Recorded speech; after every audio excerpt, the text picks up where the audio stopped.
Hey guys, how's it going? Hope you're doing well. My name is Crown, and today I'm going to read you some very interesting stories that I hope that you're gonna love. And now, without further ado, let's go!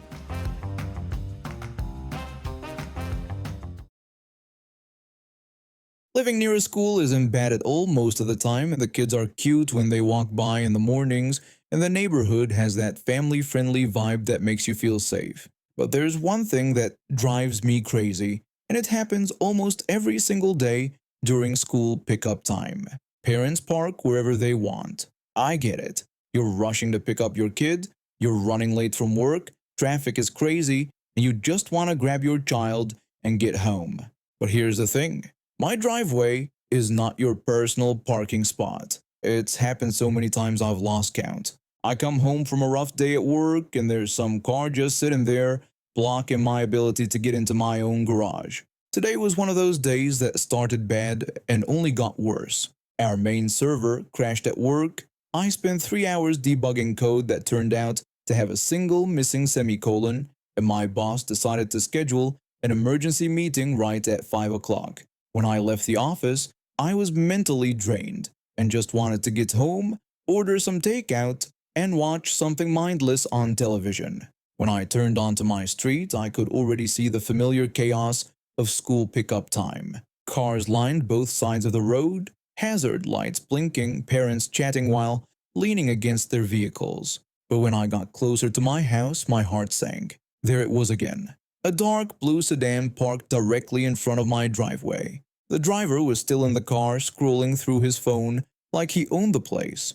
I pulled up behind him and rolled down my window. I politely asked if he could please move his car since he was blocking my driveway. The guy barely looked up from his phone. He was probably in his 40s, wearing a business suit that suggested he'd also just come from work. He brushed me off, saying it was just 5 minutes and he was waiting to pick up his kids. I tried again, explaining that I understood but I needed to get into my garage, and asked if he could just move forward a bit. He remained dismissive, insisting he'd be quick because the school bell was about to ring.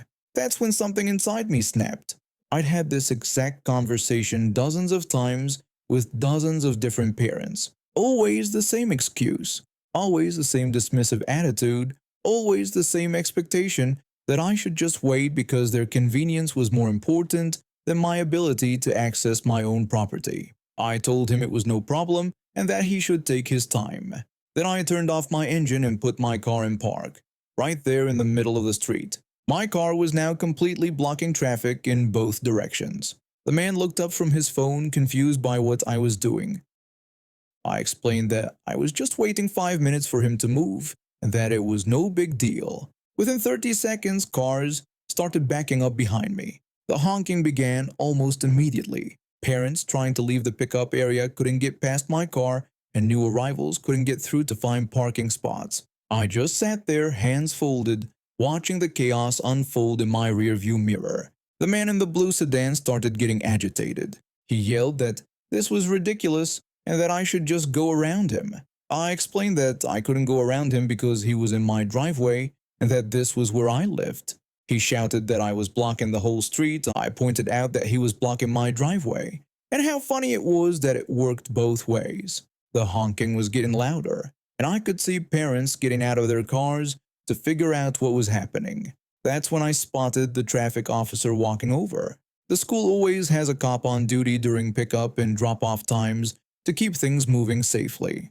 The officer approached my window. He was an older guy, probably close to retirement, with the kind of patient demeanor that comes from dealing with school traffic for years. He asked what was going on and why I was stopped in the middle of the road. I told him it was no big deal, explaining that the gentleman was just parked in front of my driveway for 5 minutes to pick up his kids, and I was just waiting for him to finish. The officer looked from me to the blue sedan, then back to me. I could see the exact moment he understood what was happening. A slight smile played at the corner of his mouth. He asked if this was indeed my driveway that was being blocked. I confirmed that yes, I lived right here and pointed to my house. The officer nodded and walked over to the blue sedan. I couldn't hear the entire conversation, but I could see the man getting more upset by the minute.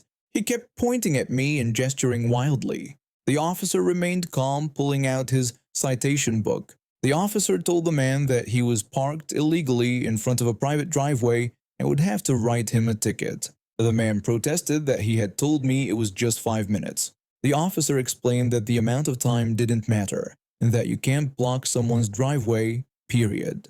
The man called the whole situation insane and complained that I was the one blocking traffic. The officer pointed out that I was making a point about him blocking my property and that if he hadn't parked illegally, none of this would be happening. By now, quite a crowd had gathered. Other parents were watching the scene unfold, and I could hear some of them murmuring in agreement. I wasn't the only one fed up with inconsiderate parking during school hours. The officer finished writing the ticket and handed it to the man, who snatched it angrily. The officer then told him to move his vehicle immediately so I could access my driveway and clear the street. The man started his engine and pulled forward just enough for me to turn into my driveway. When he drove away, I could hear him yelling something about calling the police, which was pretty ironic considering he'd just gotten a ticket from one. I pulled into my garage and got out of my car. The officer was still standing nearby, directing traffic back to normal flow. I thanked him for his help and told him I really appreciated it. He said it was no problem and that I had made my point effectively. He suggested that next time I should maybe just call them first instead of blocking the street. I agreed but admitted that this way was way more satisfying. He chuckled and walked back toward the school. When I watched him go, I realized that word would probably spread among the other parents pretty quickly. Maybe, just maybe, people would think twice before parking in my driveway again. When I checked my security camera footage later that evening, I could see the exact moment the man realized he was getting a ticket instead of just being asked to move. His expression went through about 5 different emotions in the span of 10 seconds. I never did find out how much that ticket cost him, but I'm willing to bet it was more expensive than finding a legal parking spot would have been. Being a nurse at the city hospital means constantly washing my hands, wearing gloves, and dealing with things that would destroy fake nails. My shifts are 12 hours long and I barely have time to eat, let alone worry about maintaining some perfect manicure. My college friend didn't think my job was important enough to accommodate. We used to be really close back in school. We'd study together, grab coffee between classes, and she was one of those friends you could call at 2 in the morning. After graduation, life got busy. She moved across town for her marketing job. I started at the hospital, and we drifted apart. We'd like each other's posts on social media and exchange happy birthday messages, but that was about it. When she texted me asking if I wanted to be a bridesmaid, I was shocked. Part of me wondered if she was just trying to fill spots, but I figured maybe she genuinely missed our friendship. I said yes, thinking it might be nice to reconnect. That was my first mistake. The planning started immediately. She created a group chat with all 6 bridesmaids and began sending messages at all hours. Everything had to be perfect, and by perfect I mean exactly what she wanted.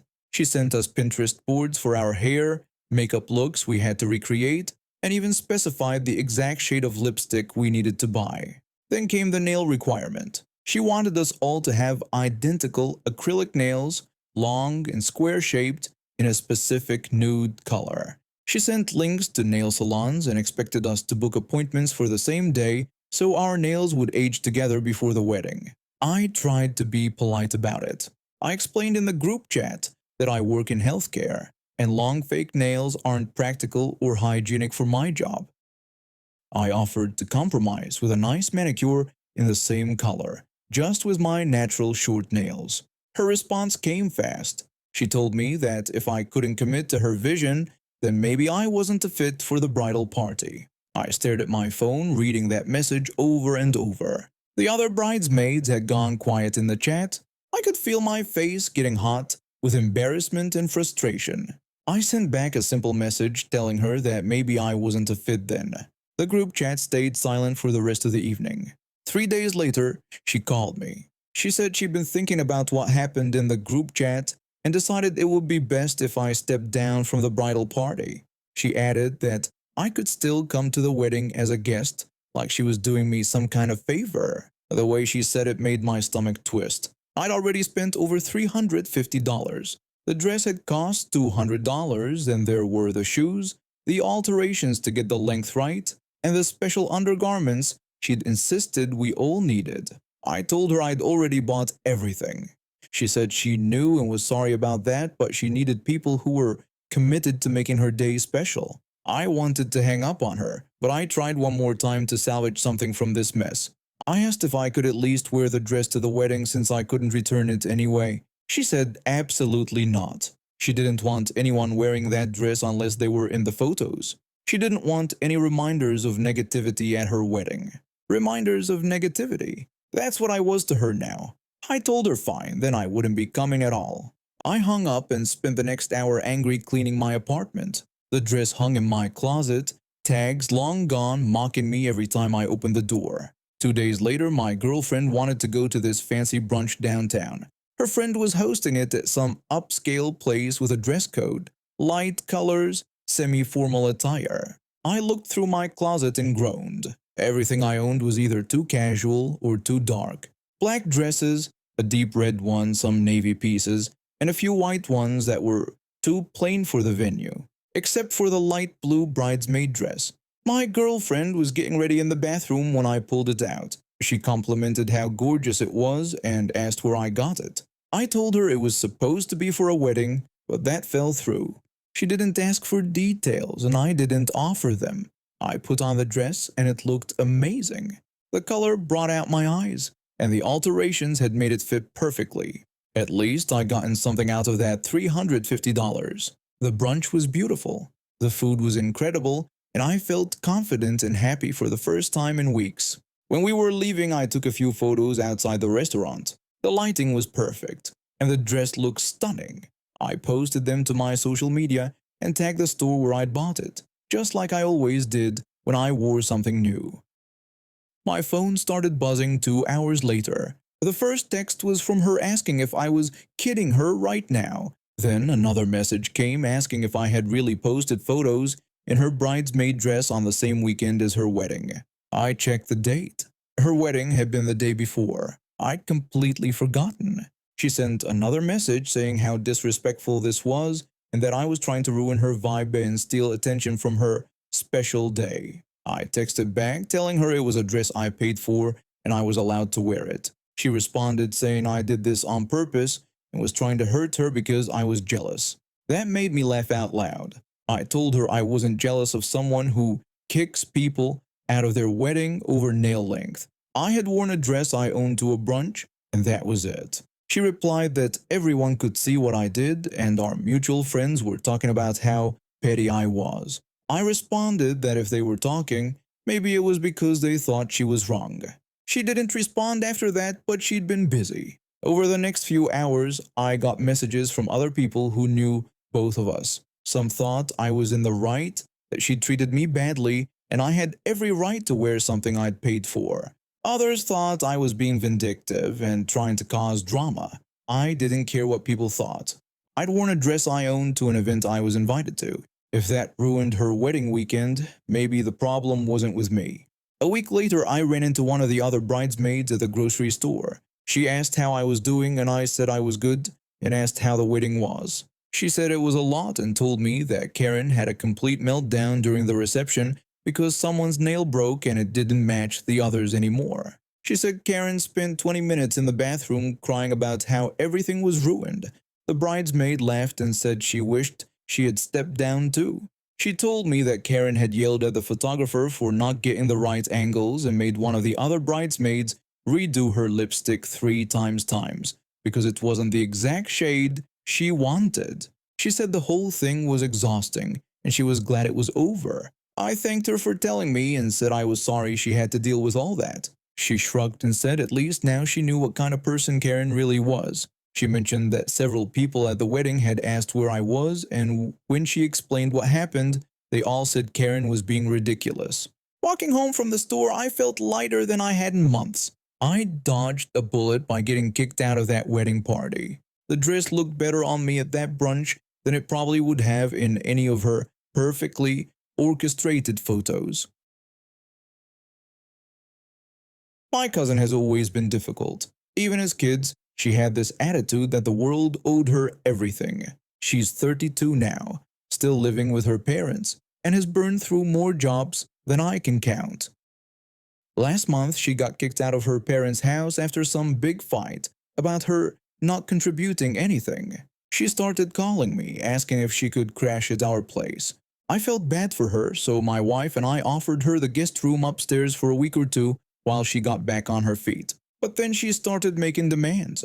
She complained that she didn't like the guest room because it was too small and the bed was uncomfortable. She wanted to use my basement instead. I told her no, that was my workshop and she could stay in the guest room or find somewhere else. She kept pushing, telling me not to be selfish and that she needed more space than that tiny room.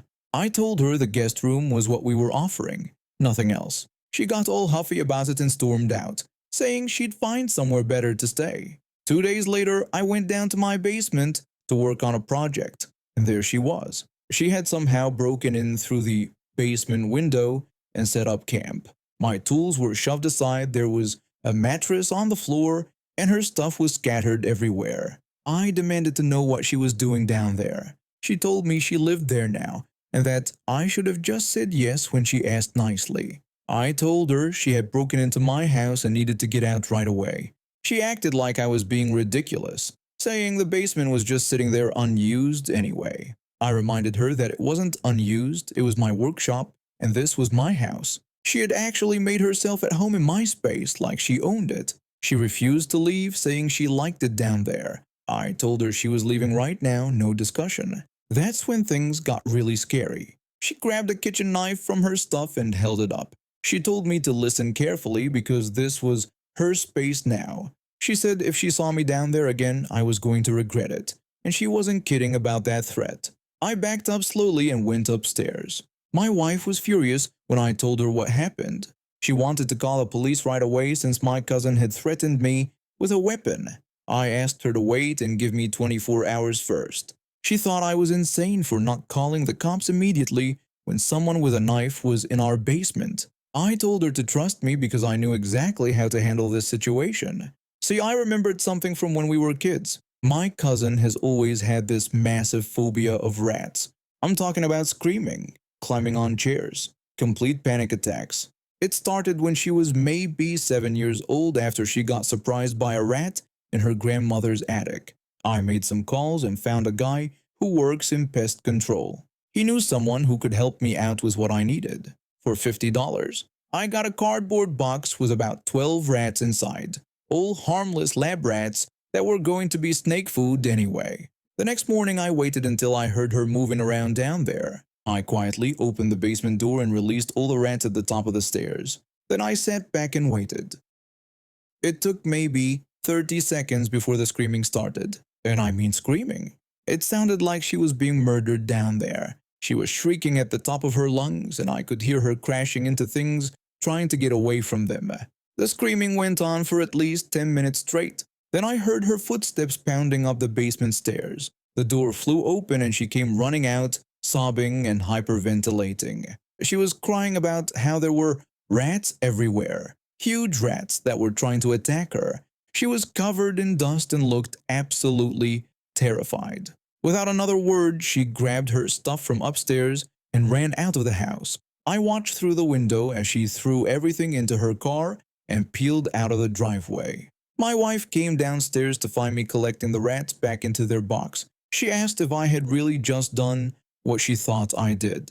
I told her the problem was solved and that my cousin wouldn't be back. She said I was terrible but also brilliant at the same time. I returned the rats to my pest control friend, who thought the whole thing was hilarious. He said the rats were probably more scared than she was.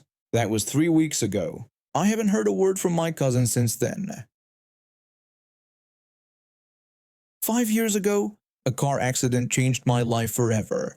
The drunk driver who hit me walked away without a scratch, while I ended up with something called complex regional pain syndrome, affecting my entire lower body. If you don't know what that is, consider yourself lucky. It's like having your nerves constantly on fire, sending pain signals that never stop. Some days are better than others, but even my good days would be most people's worst nightmare. The doctors tried everything: nerve blocks, physical therapy, medications you can't even pronounce. Nothing worked completely. Eventually, they put me on oxycodone just so I could function enough to get through basic daily tasks. Even with the medication, I need a cane to walk. It's not optional. It's not something I use when I feel like it. It keeps me from falling over when my legs decide they don't want to support my weight anymore. So there I was last Friday, dragging myself to the pharmacy to pick up my monthly prescription refill. The drive alone exhausted me, but I had run out of pills 2 days earlier and was already feeling the familiar burning creep back into my legs and feet. I hobbled into the store, made my way to the pharmacy counter, and gave them my information. The pharmacist apologized and told me my prescription wasn't ready yet. The doctor's office was late sending over the authorization, and it would be about 20 minutes before they could fill it. Great. 20 more minutes standing around when every step felt like walking on hot coals. I grabbed a shopping cart and placed my cane inside it, then started leaning on the cart's handle for support. Might as well grab some groceries while I waited. The cart gave me something to hold on to, and I figured I could kill time wandering the aisles. I had barely made it to the cereal aisle when this woman appeared out of nowhere. She was probably in her 50s, looked perfectly healthy, and had this demanding expression that immediately put me on edge. She told me she wanted to use my cane because her legs were really hurting and I wasn't using it right now. I literally stopped moving and stared at her. Did she really just ask to borrow my medical equipment? Like it was some kind of community property? I told her I wasn't using it because I was leaning on the cart, but I still needed it. She dismissed my concerns and said she would just leave it at customer service when she was done with it. I could pick it up there later. The audacity of this woman was unbelievable. She was talking about my cane like it was an umbrella she wanted to borrow for a few minutes. I suggested she go to the pharmacy section and buy her own cane since they sold them there. She explained that she didn't always need to use a cane and was just having a particularly bad day with her legs. She said I was managing fine with the cart, so what was the big deal? Managing fine? I wanted to laugh, but I was too angry. This woman had no idea what I was going through.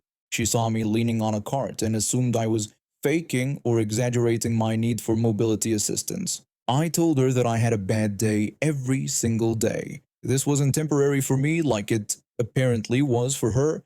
I had a permanent disability and that cane wasn't some accessory I could just lend out to strangers. She rolled her eyes like I was being unreasonable. The entitlement was radiating off her in waves. She called me selfish and said I was being ridiculous. She just needed it for a few minutes while she shopped.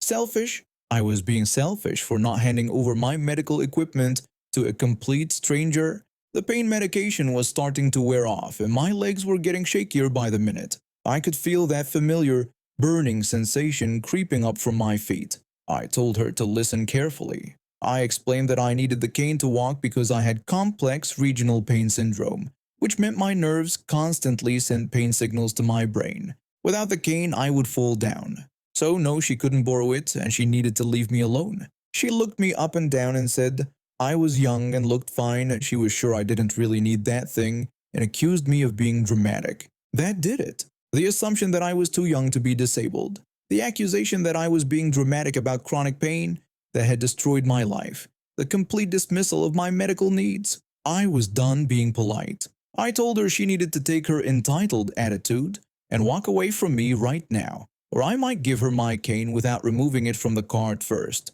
Her eyes went wide. She finally seemed to realize I wasn't going to back down. She asked if I was threatening her. I explained that I was in constant pain, hadn't had my medication in 2 days, and she was harassing me for my mobility aid. I told her to leave me alone. Just then, a pharmacy employee who had apparently heard the commotion walked over and asked if everything was okay.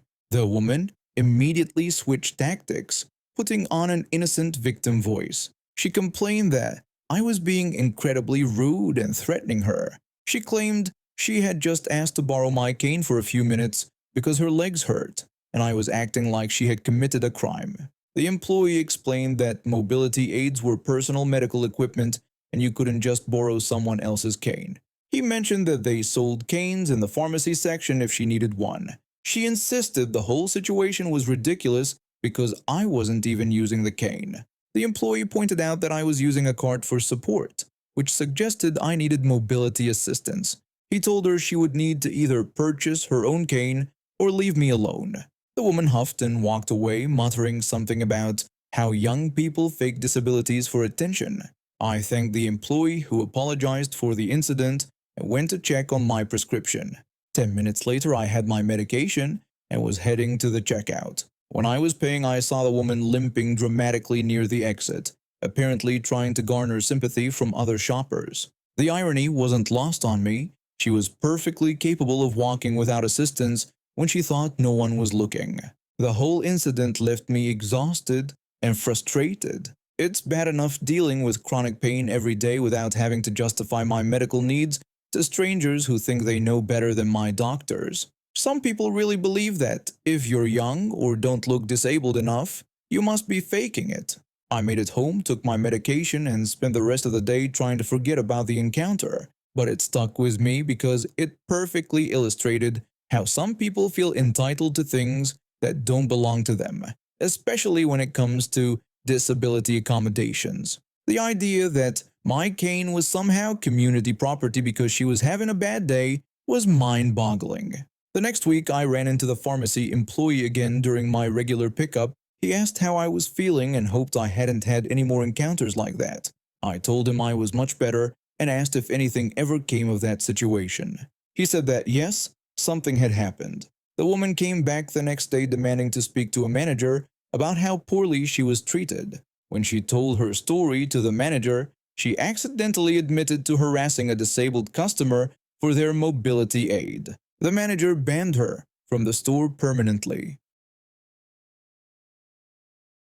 My restaurant job has brutal hours. Most nights I finish well past 9 p.m., sometimes even later when we're slammed or someone calls out sick. The bus schedule doesn't care about my unpredictable shifts, so I often find myself with awkward gaps between finishing work and when the next bus arrives. Rather than standing around hungry and tired, I usually grab something to eat on my way to the bus stop. Nothing fancy, just whatever's quick and nearby. I'd eat during the 20-minute ride home because by the time I got to my apartment, I'd be starving and exhausted. For about 3 months, I kept ending up on the same bus route around the same time. That's when I started noticing this group of kids, 4 or 5 of them, somewhere between 11 and 14 years old. They get on a few stops after me, always loud and obnoxious, the way kids that age can be when they're trying to impress each other. They just made noise at first. Typical teenage stuff, talking too loud, laughing at nothing, playing music from their phones. I could deal with that. I had my headphones and honestly, after dealing with dinner rush customers all evening, a bunch of rowdy kids barely registered on my stress meter. But then one of them started fixating on my food. It started small. He'd look over at whatever I was eating, maybe make some comment to his friends. Then it escalated. This kid, probably around 13 with this cocky smirk that made me want to roll my eyes, began directly asking me if he could have some of whatever I was eating. I ignored him the first few times, put my headphones in, looked out the window, did everything I could to signal that I wasn't interested in conversation. But this kid was persistent. He kept pestering me, telling me that whatever I had looked really good and asking if I could spare just a little bit. His friends would snicker and encourage him, like this was all some big joke. They clearly thought harassing a tired adult on public transport was peak entertainment. The kid would sit right next to me sometimes, even when there were other seats available, just to keep bothering me about my food. He'd make comments about how I probably wouldn't finish it all anyway, or how generous it would be if I shared. This went on for weeks. Every single time I ended up on that bus, the same routine. The group would get on, the ringleader would zero in on me and my food, and I'd have to spend the rest of my ride home being bothered by some entitled teenager who thought strangers owed him free meals. I tried switching seats, getting on different cars when possible, even timing my departures differently. But with my unpredictable schedule and the limited bus options that late at night, I kept ending up in the same situation. After about a month of this, I was getting really fed up. These weren't hungry kids asking for help. They were well dressed, had money for bus fare, and were clearly just messing with me for entertainment. The ringleader had this attitude like the world owed him whatever he wanted, and his friends backed up this behavior like it was perfectly normal. Then I had an idea. See, I love spicy food. Not just mildly spicy, I'm talking about the kind of heat that makes most people cry. My family always cooked with serious spices, so I built up a tolerance over the years. What feels like a pleasant warmth to me can be absolutely brutal for someone who's not used to it. There's this Indian takeout place near my restaurant that makes incredible food. The owner knows me pretty well since I stop by regularly, and he's always commenting on how much heat I can handle compared to his typical customers. Most people in my city aren't used to really spicy food, so restaurants tend to tone things down unless you specifically ask them not to. So on this evening, knowing I'd probably encounter my bus tormentors again, I made a special request. I told the owner I wanted the spiciest thing he had, and I needed him to really go all out with the heat. I explained that I wanted ghost pepper levels if he could manage it, Carolina Reaper heat, whatever he could do to make it as hot as possible. He didn't have those exact peppers, but he understood what I was getting at.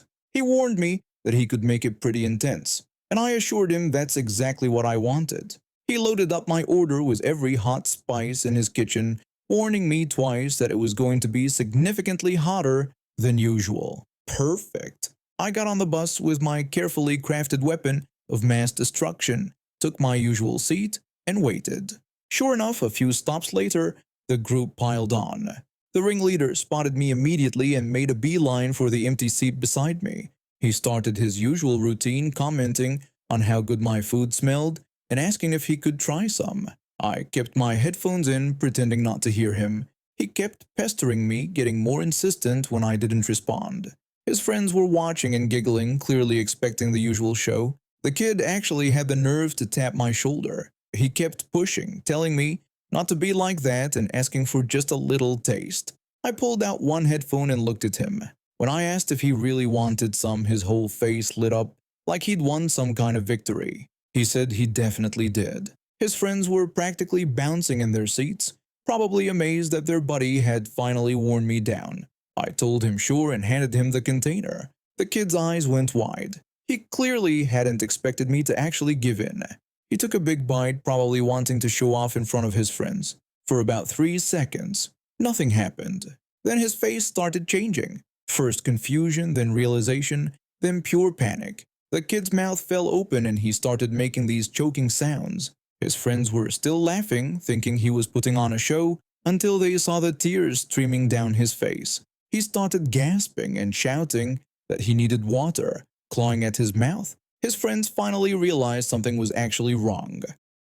One of them asked if he was okay while the kid stumbled toward the front of the bus, still clutching his throat and yelling that his mouth was burning and begging someone to make it stop. One of his friends grabbed the container to see what had caused such a reaction and immediately recoiled from the smell. He asked what the hell was in it, and I told him it was Indian food and asked if he thought it was pretty good. By this point, the kid who'd eaten my food was practically hyperventilating. He hit the stop button, and the whole group rushed off at the next stop, probably to find the nearest convenience store for milk or ice cream or whatever they thought might help. When the bus pulled away, I could see the kid doubled over on the sidewalk while his friends stood around looking confused and concerned. Part of me almost felt bad, but then I remembered all those weeks of harassment, and the feeling passed pretty quickly. The next few times I took that bus route, I didn't see them at all. When they finally did show up again, about a week later, the ringleader took one look at me and immediately moved to the opposite end of the bus. None of them said a word to me. Problem solved. And now we have reached the end of today's stories. Thank you for watching, and see you next time.